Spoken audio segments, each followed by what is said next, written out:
तुम्हारी हंसी बता रही है कि तुम झूठ बोल रहे हो। तुम्हारी हंसी बता रही है कि तुम नहीं आओगे। तुम्हारी हंसी बता रही है कि तुमने तुमने बता है सबको। तुम्हारी हंसी बता रही है कि तुमने किया ये सब। तो गाइस इस तरह के सेंटेंस जो कि अक्सर हमें हमारी डेली लाइफ में बोलने होते हैं, और आप लोगों ने भी इस तरह के सेंटेंस जो कि अपनी डेली लाइफ में अक्सर बोले होंगे और सुने भी होंगे, जिनमें क्या हमें बोलना पड़ जाता है तुम्हारी हंसी बता रही है। तो इस तरह के सेंटेंस को इंग्लिश में बोलने के लिए जिस फ्रेज का यूज़ किया जाता है वो है it is clear from your smile that, जिसका हिंदी में नहीं होता है तुम्हारी हंसी बता रही है कि। तो आइए इसको स्ट्रक्चर में कैसे यूज़ किया जाता है देख।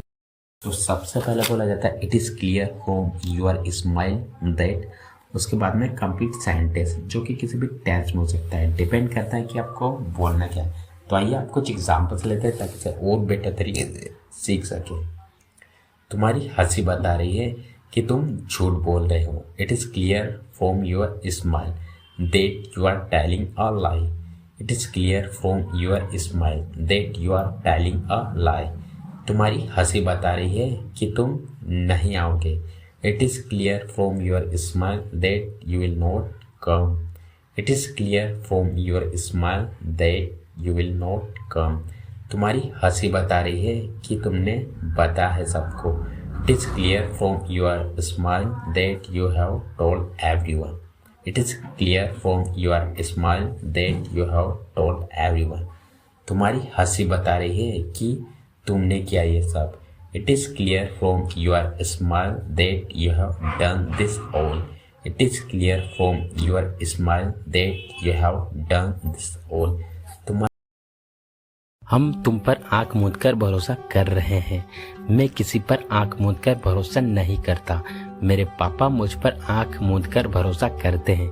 तुम क्यों उस पर आंख मूंद कर भरोसा करते हो। तो गाइस इस तरह के सेंटेंसेस जो कि हमें हमारी डे टू डे लाइफ में न जाने कितने ही बार इनका यूज़ करना होता है, और अक्सर आप लोगों ने इनका यूज़ न जाने कितने ही बार हिंदी में किया होगा और सुना भी होगा।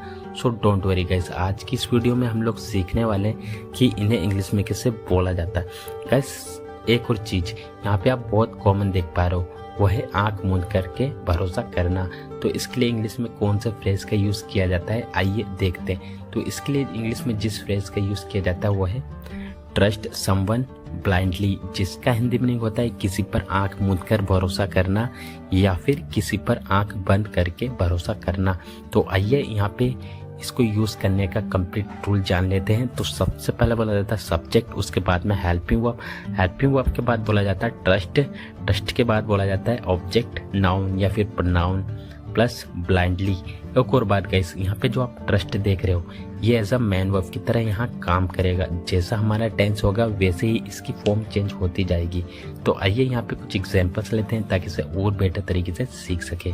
हम तुम पर आंख मूंद कर भरोसा कर रहे हैं, इसलिए हमें धोखा देने के बारे में सोचना भी मत। We are trusting you blindly so don't even think of cheating on us.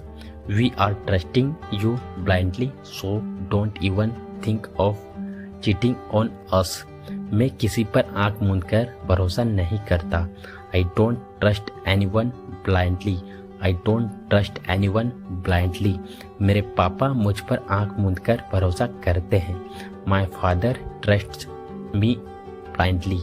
My father trusts me blindly. तुम क्यों उस पर आंख मूंद कर भरोसा करते हो। Why do you trust her blindly? Why do you trust her blindly? उसने हमेशा तुम पर आंख मूंद कर भरोसा किया। She always trusted you blindly. She always trusted you blindly. तुम्हें दूसरों, हम अपनी मर्जी से वहां गए थे। मैं अपनी मर्जी से यह वीडियो बना रहा हूँ। मैं अपनी मर्जी से बाहर गया था।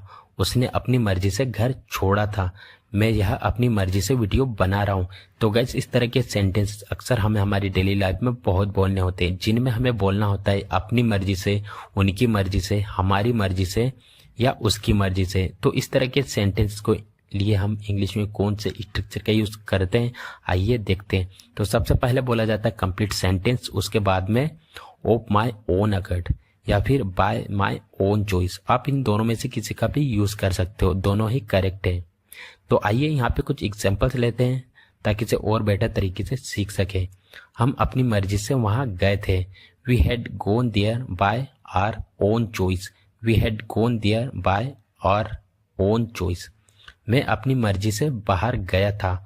I had gone outside of my own accord, या फिर I had gone outside by my own choice. उसने अपनी मर्जी से घर छोड़ा था। He left home of his own accord, या फिर he left home by his own choice. मैं यह अपनी मर्जी से वीडियो बना रहा हूँ। I am making this video of my own accord, या फिर I am making this video by my own choice. उसने अपनी मर्जी से उससे शादी की थी।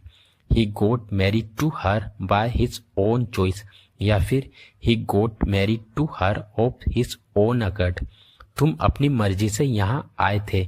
You came here of your own accord, या फिर you came hair by your own choice. मैं यह अपनी मर्जी से काम कर रहा हूँ। I am doing this work of my own accord, या फिर I am doing this work by my own choice.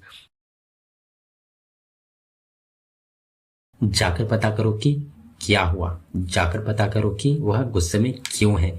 जाकर पता करो कि वहाँ क्या हुआ। जाकर पता करो कि वे कहाँ ठहरे हुए।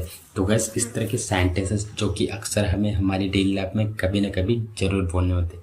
आई एम श्योर आप लोगों ने भी इस तरह के सेंटेंसेस अपनी डे टू डे लाइफ में न जाने कितने ही बार बोला होगा और सुना भी होगा। सो डोंट वरी गाइस, आज की इस वीडियो में हम लोग सीखने वाले हैं कि इस तरह के सभी सेंटेंसेस को इंग्लिश में कैसे बोला जाता है। तो इन्हें इंग्लिश में बोलने के लिए एक फ्रेज होता है, वो है गो एंड फाइंड आउट, जिसका हिंदी मीनिंग होता है जाकर पता करो कि। तो आइए इसको स्ट्रक्चर में कैसे यूज किया जाता है देखते हैं। तो सबसे पहले बोला जाता है गो एंड फाइंड आउट, उसके बाद में कंप्लीट सेंटेंस, जो कि आपका किसी भी टेंस में हो सकता है। ये आपके ऊपर डिपेंड करता है कि आपको बोलना क्या है। तो आइए गाइस कुछ एग्जांपल्स लेते हैं ताकि इसे और बेटर तरीके से सीख सके। जाकर पता करो कि क्या हुआ। Go and find out what happened. Go and find out what happened. जाकर पता करो कि वह गुस्से में क्यों है। Go and find out why he is angry. Go and find out why he is angry.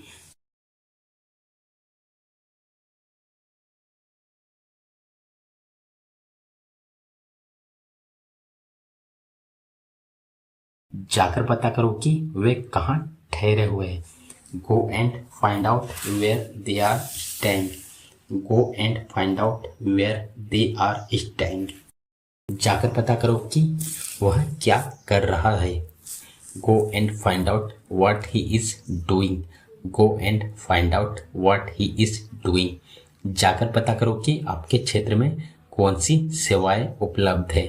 Go and find out what services are available in your area. जल्दी से जल्दी यह काम खत्म करो। जल्दी से जल्दी कुछ कर लो। जल्दी से जल्दी उसे बुला लो।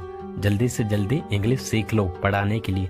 तो गाइस इस प्रकार के सेंटेंसेस अक्सर हम हमारी डे टू डे लाइफ में न जाने कितने ही बार इनका यूज़ करते हैं। तो आज इस वीडियो में मैं आप लोगों को सिखाने वाला हूँ कि इन्हें इंग्लिश में कैसे बोला जाता है। गाइस इन्हें इंग्लिश में बोलने के लिए हम एज सुन एज पॉसिबल का यूज़ करते हैं, जिसका मतलब होता है जल्दी से जल्दी। तो चलिए गाइस कंप्लीट स्ट्रक्चर जान लेते हैं इसका। सबसे पहले लिखेंगे कंप्लीट सेंटेंस, जो कि किसी भी टेंस में हो सकता है या आपके ऊपर डिपेंड करता है कि आपको कहना क्या है। फिर उसके बाद लिखेंगे एज सुन एज पॉसिबल। तो चलिए गाइस यहाँ पे कुछ एग्जांपल्स लेते हैं ताकि इसे और बेहतर तरीके से सीख सके। जल्दी से जल्दी यह काम खत्म करो। Finish this work as soon as possible. Finish this work as soon as possible. जल्दी से जल्दी कुछ कर लो। Do something as soon as possible. Do something as soon as possible. जल्दी से जल्दी उसे बुला लो। Call her as soon as possible. Call her as soon as possible. जल्दी से जल्दी इंग्लिश सीख लो पढ़ाने के लिए। Learn English to teach as soon as possible. Learn English to teach as soon as possible. जल्दी से जल्दी उससे पूछ लो। Ask her as soon as possible. Ask her as soon as possible. जल्दी से जल्दी यहाँ आ जाओ। Come here as soon as possible. Come here as soon as possible. उस दिन वह टेंशन से भरी हुई दिख रही थी। उन दिनों में मेरी जिंदगी खुशियों से भरी हुई थी। मुझे लगता है तुम्हारा माइंड आइडिया से भरा हुआ है। तो गाइस इस तरह के सेंटेंसेस जो कि हमें हमारी डे टू डे लाइफ में न जाने कितनी बार हमको यूज़ करना होता है, और अक्सर आप लोगों ने इस तरह के सेंटेंसेस न जाने कितने ही बार यूज़ किया होगा और बोला होगा या फिर सुना भी होगा। सो डोंट वरी गाइस, आज की इस वीडियो में हम लोग सीखने वाले हैं कि इन्हें इंग्लिश में कैसे बोला जाता है। तो गाइस इन्हें इंग्लिश में बोलने के लिए हम जिस फ्रेज का यूज़ करते हैं वो है फुल ऑफ, जिसका हिंदी मीनिंग होता है से भरा हुआ या फिर से भरा। तो आइए इसको यूज़ करने का कंप्लीट टूल जान लेते हैं। तो सबसे पहले बोला जाता है सब्जेक्ट, उसके बाद में हेल्पिंग वर्ब, हेल्पिंग वर्ब के बाद बोला जाता है फुल ऑफ, उसके बाद में नाउन या फिर अगर आपका वर्ब हुआ तो वर्ब में आईएनजी। तो चलिए यहाँ पे कुछ एग्जांपल्स ले लेते हैं ताकि इसे और बेहतर तरीके से सीख सके। उस दिन वह टेंशन से भरी हुई दिख रही थी। She was looking full of tension on that day. She was looking full of tension on that day. उन दिनों में मेरी जिंदगी खुशियों से भरी हुई थी। In those days my life was full of happiness. In those days my life was full of happiness. मुझे लगता है तुम्हारा माइंड आइडियाज से भरा हुआ है। I think your mind is full of ideas. I think your mind is full of ideas मतलब यह मेमोरी कार्ड डेटा से भरा हुआ है। This memory card is full of data. This memory card is full of data. आज तुम energy से भरे हुए दिख रहे हो। Today you are looking full of energy. Today you are looking full of energy. क्या यह बैग पैसों से भरा हुआ है? Is this bag full of money? Is this bag full of money? जिंदगी परेशानियों से भरी हुई है। His life is full of problems. His life is full of problems. School bus बच्चों से भरी हुई थी। School bus was full of children. School bus was full of children. मौका मिलते ही हम तुम्हारे पैसे लौटा देंगे। मौका मिलते ही चोर भाग गया।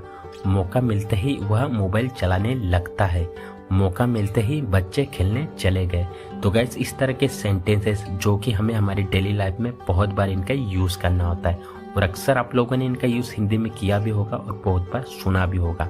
सो डोंट वरी गाइस, आज की इस वीडियो में मैं आप लोग को सिखाने वाला हूँ कि इन्हें इंग्लिश में कैसे बोला जाता है। तो गाइस इन्हें इंग्लिश में बोलने के लिए सबसे पहले तो हमें इसके सेंस को समझना पड़ेगा। फॉर एग्जाम्पल्स, मौका मिलते ही चोर भाग गया। इसका तो यही सेंस निकलता है ना, जैसे ही मौका मिला वैसे ही चोर भाग गया। तो गाइस इसके लिए जिस फ्रेज का यूज़ किया जाता है वो है एज सुन एज। तो चलिए इसको यूज़ करने का कंप्लीट रूल जान लेते हैं। तो सबसे पहले बोला जाता है कंप्लीट सेंटेंस, जो कि आपका किसी भी टेंस में हो सकता है। ये आपके ऊपर डिपेंड करता है कि आपको बोलना क्या है। फिर उसके बाद बोला जाता है as soon as plus subject plus get a chance. एक और बात गाइस, यहाँ पे जो गेट देख पा रहे हो ये सब मैन वर्ब की तरह काम करेगा। जैसा हमारा टेंस होगा वैसे इसकी फॉर्म चेंज होती जाएगी।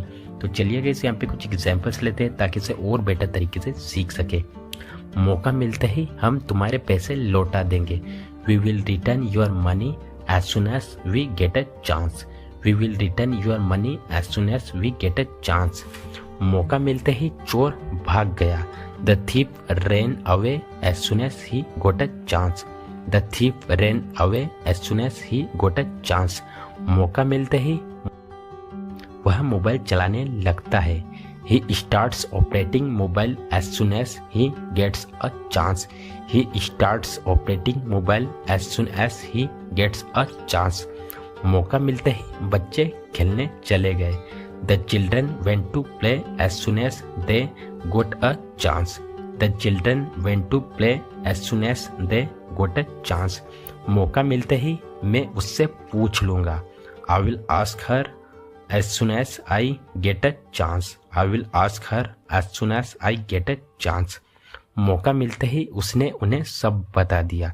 She told them everything as soon as she got a chance. She told them everything as soon as she got a chance. मौका मिलते ही मैं तुम्हें कॉल करूँगा। I will call you as soon as I get a chance. I will call you as soon as I get a chance.